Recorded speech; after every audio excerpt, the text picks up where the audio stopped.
കഴിഞ്ഞ ദിവസമായിരുന്നു മൻസൂർ കോളേജിനകത്ത് ഒരു വിദ്യാർത്ഥിനി ആത്മഹത്യക്ക് ശ്രമിക്കുന്ന സാഹചര്യം ഉണ്ടാകുന്നു. മൻസൂർ നഴ്സിംഗ് കോളേജുമായി ബന്ധപ്പെട്ടുകൊണ്ട് കഴിഞ്ഞ ദിവസം ഒരു വിദ്യാർത്ഥിനി ആത്മഹത്യക്ക് ശ്രമിക്കുന്നതുമായി ബന്ധപ്പെട്ടുകൊണ്ട് നമ്മളെല്ലാം തന്നെ നിരന്തരമായി ഈ കോളേജുമായി ബന്ധപ്പെട്ടുകൊണ്ട് ഇടപെട്ടതാണ്. ആ വിഷയത്തിൽ ഇവിടെ പ്രത്യേകിച്ച് പ്രശ്നങ്ങളൊന്നുമില്ല.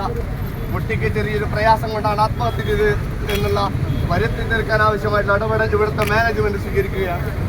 അങ്ങനെ ഇടപെടൽ സ്വീകരിച്ച ഘട്ടത്തിൽ SFI പ്രഖ്യാപിച്ചു, നിങ്ങൾ ആരാണോ കുറ്റക്കാരൻ ഈ ക്യാമ്പസുമായി ബന്ധപ്പെട്ടുകൊണ്ട് ആ കുട്ടി ആത്മഹത്യ ചെയ്യാനിടയായിട്ടുള്ള സാഹചര്യത്തിൽ ആരാണോ കുറ്റക്കാരൻ ആ കുറ്റക്കാർക്കെതിരെ നടപടിയെടുക്കണമെന്ന് SFI ആവശ്യപ്പെട്ടതാണ്. എന്നാൽ കഴിഞ്ഞ 2 ദിവസം മുമ്പ് ഒരു കുട്ടി ആത്മഹത്യക്ക് ശ്രമിച്ചിട്ട് പോലും ഈ ക്യാമ്പസിലെ കുട്ടികളെല്ലാം തന്നെ ഇന്നലെ തെരുവിലിറങ്ങിയിട്ട് പോലും ബന്ധപ്പെട്ട വാർഡിന് നേരെയോ ഇവിടുത്തെ മാനേജ്മെന്റിന്റെ തെറ്റായ നയങ്ങൾക്കെതിരെയോ ഒരു നടപടിയെടുക്കാൻ വേണ്ടി പോലും ഇവിടുത്തെ അധികാരികൾ തയ്യാറാവാത്ത സാഹചര്യത്തിലാണ് SFI ഇത്തരത്തിലേക്കുള്ള ഒരു സമരവുമായി ബന്ധപ്പെട്ടുകൊണ്ട് മുന്നോട്ട് വന്നത്. പ്രിയപ്പെട്ടവരെ, ഞങ്ങൾ സൂചിപ്പിക്കുകയാണ്, ഏതൊരു ക്യാമ്പസിനകത്തെയും വിദ്യാർത്ഥികൾ ഇങ്ങനെ അക്രമപ്പെടുന്ന സാഹചര്യമുണ്ടായാൽ നിരന്തരമായ പ്രതിഷേധത്തിന് ഈ നാട്ടിൽ SFI നേതൃത്വം കൊടുക്കും. ഈ ക്യാമ്പസുമായി ബന്ധപ്പെട്ടുകൊണ്ട് ഒരു കുട്ടി ആത്മഹത്യ ശ്രമിച്ചു. ആ വിഷയത്തെക്കുറിച്ച് നാം പരിശോധിച്ച ഘട്ടത്തിൽ കേവലം ഒരു ആത്മഹത്യക്ക് ശ്രമിക്കാനിടയായി ഒരു വാർഡന്റെ ഇടപെടൽ മാത്രമല്ല, ഈ ക്യാമ്പസുമായി ബന്ധപ്പെട്ടുകൊണ്ട് കുട്ടികൾ അവരുടെ വീട്ടിലേക്ക് ഫോൺ വിളിച്ചാൽ ആ ഫോൺ കോളുകൾ പോലും ചോരുന്ന സാഹചര്യത്തിലേക്ക് മാറുകയാണ്. എന്തിനേറെ പറയുന്നു, ഒരു കുട്ടി പേറിക്കൊണ്ട് ഇവരുടെ ജയിലിൽ അടച്ചത് മാതിരി പഠിക്കേണ്ട സാഹചര്യത്തിലേക്ക് മൻസൂർ കോളേജ് മാറി എന്നുള്ളത് നാം തിരിച്ചറിയണം. അത്തരത്തിൽ ഒരു ക്യാമ്പസുമായി ബന്ധപ്പെട്ട ഒരു വിദ്യാർത്ഥിക്ക് സൗഹൃദപരമായ പഠനാന്തരീക്ഷം സൃഷ്ടിക്കാൻ ഈ മൻസൂർ കോളേജിനകത്തെ അധ്യാപകർക്കും മാനേജ്മെന്റിനും ഇവിടുത്തെ വാർഡിനുൾപ്പെടെ സാധിക്കുന്നില്ല. പ്രിയപ്പെട്ട മാനേജ്മെന്റ് അധികാരികളോട് SFIക്ക് ഒരൊറ്റ കാര്യം മാത്രമാണ് പറഞ്ഞു വെക്കാനുള്ളത്. ഇന്ന് നമ്മൾ നടത്തിയത് കേവലമായ ഒരു സൂചനാ സമരം മാത്രമാണ്. നിങ്ങൾ മനസ്സിലാക്കേണ്ടത്, ഈ സൂചനാ സമരം ഞങ്ങൾ ഇന്നിവിടെ പോലീസിനെ ബഹുമാനിച്ചുകൊണ്ട് ഇവിടെ നിർത്തി. എന്നാൽ നിങ്ങൾ ഈ വിഷയവുമായി ബന്ധപ്പെട്ടുകൊണ്ട് ഒരു നടപടി എടുക്കാൻ വേണ്ടി തയ്യാറാവുന്നില്ലെങ്കിൽ ഈ മാനേജ്മെന്റിന്റെ അധികാരികളും ഇവിടത്തെ അധികാരികളും എപ്പോൾ പുറത്തിറങ്ങണമെന്ന് SFI തീരുമാനിക്കുന്നിടത്തേക്ക് കാര്യങ്ങൾ എത്തിക്കാൻ വേണ്ടി SFIക്ക് അറിയാമെന്ന് ബന്ധപ്പെട്ട അധികാരികളോട് SFI സൂചിപ്പിക്കുകയാണ്. കൂടുതൽ സൂചിപ്പിക്കുന്നില്ല. ഇവിടെ ഉദ്ഘാടനം ചെയ്യാനെത്തിയത് SFIയുടെ സംസ്ഥാന കമ്മിറ്റി അംഗം വിഷ്ണു ചേരുമ്പാടെ സ്വാഗതം ചെയ്യുന്നു. SFIയുടെ ജില്ലാ പ്രസിഡന്റ് സഖാവ് ഋഷിത പ്രിയപ്പെട്ട മുഴുവൻ വിദ്യാർത്ഥികളെയും മാധ്യമപ്രവർത്തകരെയും പോലീസിനെയും സ്വാഗതം ചെയ്തുകൊണ്ട് അധ്യക്ഷസ്ഥാനത്ത് പ്രസിഡന്റ് ഒട്ടനവധി പ്രയാസങ്ങളും പ്രശ്നങ്ങളും ഇതിനകം വിദ്യാർത്ഥികൾ നമ്മളോടുമായി സംസാരിക്കുന്ന ഒരു സ്ഥിതി ഉണ്ടായിട്ടുണ്ട്. കഴിഞ്ഞ നാളുകളിൽ നേരത്തെ സൂചിപ്പിച്ചതുപോലെ ഒരു ആത്മഹത്യാ ശ്രമം ഉൾപ്പെടെ ഇവിടെ നടക്കുകയാണ്. അതുമായിട്ട് ബന്ധപ്പെട്ട് കൂടുതൽ അന്വേഷിക്കുന്ന ഘട്ടത്തിലാണ് നേരത്തെ പറഞ്ഞതുപോലെ വിദ്യാർത്ഥികളും ഇവിടെ ഒരുപാട് ആൾക്കാർ സമരങ്ങളും ചെയ്ത് കാര്യങ്ങൾ സൂചിപ്പിച്ചിട്ടും മാനേജ്മെന്റും ഹോസ്റ്റൽ വാർഡനും ഒരു തരത്തിലേക്കും അതുമായിട്ട് സപ്പോർട്ട് ചെയ്യാണ്ട് കുട്ടികൾക്കെതിരെ ചൂഷണമായി ചെയ്തുകൊണ്ടിരിക്കുന്ന ഒരു സമയമാണ്.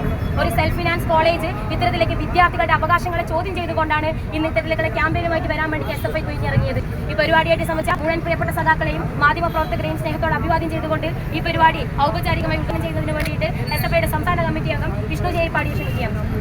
പ്രിയപ്പെട്ട മാധ്യമപ്രവർത്തകരെ, പോലീസ് അംഗങ്ങളെ, നമ്മളെ ശ്രമിക്കുന്ന പ്രിയമുള്ള നാട്ടുകാരെ, പ്രിയപ്പെട്ട സഖാക്കൾ, ജില്ലാ സെക്രട്ടറി സൂചിപ്പിച്ചതുപോലെ കഴിഞ്ഞ ദിവസമാണ് നമ്മുടെ സമൂഹ മനസ്സാക്ഷിയെ ഞെട്ടിച്ചുകൊണ്ട് ഒരു ആത്മഹത്യാശ്രമം ഈ കാഞ്ഞങ്ങാട് നഴ്സിംഗ് കോളേജിനകത്ത് ഉണ്ടാകുന്നത്. നമുക്കറിയാം, ഒരു കോളേജ് എന്ന് പറയുമ്പോൾ എല്ലാ തരത്തിലും അക്കാദമിക് സംബന്ധമായാലും മറ്റെല്ലാ തരത്തിലും വിദ്യാർത്ഥി സുഖമായിരിക്കണം ഒരു ക്യാമ്പസ് എന്ന കൃത്യമായ കാഴ്ചപ്പാട് ഉയർത്തിപ്പിടിക്കുന്ന സമൂഹമാണ് കേരളത്തിലെ വിദ്യാർത്ഥി സമൂഹം. കേരളത്തിലെ വിദ്യാഭ്യാസ സ്ഥാപനങ്ങളൊക്കെയും തന്നെ ആ ഒരു മാന്യത പുലർത്തിക്കൊണ്ടാണ് ഈ കാലം അത്രയും മുന്നോട്ട് പോയിക്കൊണ്ടിരിക്കുന്നത്. കേരളത്തിന്റെ വിദ്യാഭ്യാസ മാതൃക, ലോകത്തിന് തന്നെ മാതൃകയായിക്കൊണ്ടിരിക്കുന്ന കേരളത്തിന്റെ വിദ്യാഭ്യാസ മാതൃക നമ്മുടെ പ്രൊഫഷണൽ രംഗത്തും അതുപോലെ തന്നെ ഉന്നത വിദ്യാഭ്യാസ രംഗത്തും എല്ലാ തരത്തിലും ലോകത്തിനാകെ മാതൃകയായി കൊണ്ടുപോകുന്ന കേരളത്തിന്റെ ആ മാതൃകക്ക് തീർത്തും കളങ്കപ്പെടുത്തുന്ന ഒരു സമീപനമാണ് ഇന്നലെ കാഞ്ഞങ്ങാട് നഴ്സിംഗ് കോളേജുമായി ബന്ധപ്പെട്ട് ഉയർന്നുവന്നിട്ടുള്ള കാര്യം. ഒരു വിദ്യാർത്ഥി ആത്മഹത്യ ശ്രമിക്കുകയാണ്. അത് കേവലമായിട്ടുള്ള മാനസിക പിരിമുറുക്കത്തിന്റെ പേരിൽ മാനസികമായി ഒരു വിദ്യാർത്ഥിയെ എങ്ങനെയെല്ലാം ദ്രോഹിക്കാൻ വേണ്ടി പറ്റുമെന്ന് കാണിച്ചിരുന്ന ഒരു മാനേജ്മെന്റായി ഈ കാഞ്ഞങ്ങാട് നഴ്സിംഗ് കോളേജുമായി ബന്ധപ്പെട്ട് മൺസൂൺ കോളേജുമായി ബന്ധപ്പെട്ട് സ്ഥാപനം പോവുകയാണ്. എന്താണ് ആത്മഹത്യക്ക്? നമ്മൾ അന്വേഷിച്ചു. ഇവിടുത്തെ വിദ്യാർത്ഥികളുമായി ബന്ധപ്പെട്ട് ഞങ്ങൾ SFI അന്വേഷിക്കുന്ന ഘട്ടത്തിൽ വലിയ ഞെട്ടിക്കുന്ന സംഭവ വികാസങ്ങൾക്കാണ് ഞങ്ങൾക്ക് അവരുടെ വാക്കുകൾ കേൾക്കാൻ വേണ്ടി സാധിച്ചത്. എന്താണ് ഇവിടെ നടക്കുന്നത്? കേവലമായി ഒരു വിദ്യാർത്ഥി സമൂഹം എങ്ങനെയാണ് ഒരു ക്യാമ്പസിനകത്ത് ഇടപെടേണ്ടത്, അത്തരത്തിലുള്ള ഒരു സ്വാതന്ത്ര്യവും കൊടുക്കാതെ ഒരു ജയിലറ പോലെ ഈ ക്യാമ്പസിനെ മാറ്റി തീർക്കുകയാണ്. ഇതൊരു നഴ്സിംഗ് കോളേജ്. ആ നഴ്സിംഗ് കോളേജുമായി ബന്ധപ്പെട്ട് പാലിക്കേണ്ട ഒരുപാട് കാര്യങ്ങളുണ്ട്. അതൊന്നും തന്നെ പാലിക്കാതെ ഇവിടുത്തെ വിദ്യാർത്ഥികളെ മാനസികമായും ശാരീരികമായും പീഡിപ്പിക്കുന്ന തരത്തിലേക്ക് ഇവിടുത്തെ വാർഡൻ ഉൾപ്പെടെ പോവുകയാണ്. ആരാണ് ഇവിടുത്തെ വാർഡൻ? ആ വാർഡന് ധാരണയുണ്ട്. ഈ കോളേജുമായി ബന്ധപ്പെട്ട ഹോസ്റ്റൽ എന്റെ കാൽക്കീഴിലാണെന്നൊരു ധാരണ, ഒരു തെറ്റായ ധാരണ പുലർത്തിക്കൊണ്ടാണ് ഇവിടുത്തെ വാർഡൻ മുന്നോട്ട് പോകുന്നത്. ഇവിടെ ആരെയും ഫോൺ വിളിക്കാൻ വേണ്ടി പറ്റില്ല, വീട്ടിലേക്ക് പോലും വിളിക്കാൻ വേണ്ടി പറ്റില്ല. സ്വന്തമായി ഭക്ഷണത്തിലുൾപ്പെടെ വലിയ പ്രയാസങ്ങൾ ഇവിടെ നേരിടേണ്ടി വരുന്നു. ഭക്ഷണത്തിലുൾപ്പെടെ വലിയ തട്ടിപ്പ് ഉൾപ്പെടെ ഇവിടെ നടക്കുന്നു എന്നാണ് ഇവിടുത്തെ വിദ്യാർത്ഥികൾ പറയുന്നത്. ആ വിദ്യാർത്ഥി BP ഉൾപ്പെടെയുള്ള പ്രശ്നങ്ങളുള്ള ഒരു വിദ്യാർത്ഥിയായിരുന്നു. ആ വിദ്യാർത്ഥിയുമായി ബന്ധപ്പെട്ട് കഴിഞ്ഞ ദിവസം ഈ സംഭവം നടക്കുന്നതിന്റെ തൊട്ട് തലേ ദിവസമാണ് ആ വിദ്യാർത്ഥി ഹോസ്പിറ്റലിൽ പോകുന്നത് BP കുറഞ്ഞതുമായി ബന്ധപ്പെട്ട ഒരു പ്രശ്നത്തിന്റെ പേരിൽ.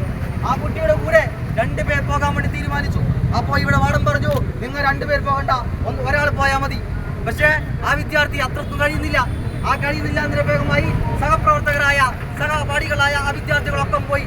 അതിന്റെ പേരിൽ പിറ്റേ ദിവസം ക്ലാസ്സിലേക്ക് കയറി വന്ന് ആ വിദ്യാർത്ഥികളെ ഒരു ഒട്ടും ലഗാനുമില്ലാതെ ചീത്ത പറയുന്ന സ്ഥിതി ഉണ്ടായി. അത് മാനസികമായ വിദ്യാർത്ഥിയെ തളർത്തിയതിന്റെ പേരിലാണ് അമ്മുറിക്കൊളി പോയിട്ട് കാല് കഴുത്തിലിറക്കിക്കൊണ്ട് മരണത്തോട് മല്ലിട്ടുകൊണ്ട് ഇന്ന് മംഗലാപുരം ആശുപത്രിയിൽ നിന്നും കിടക്കുകയാണ്. ആരാണ് ഇതിന് ഉത്തരം പറയുക? ഇവിടുത്തെ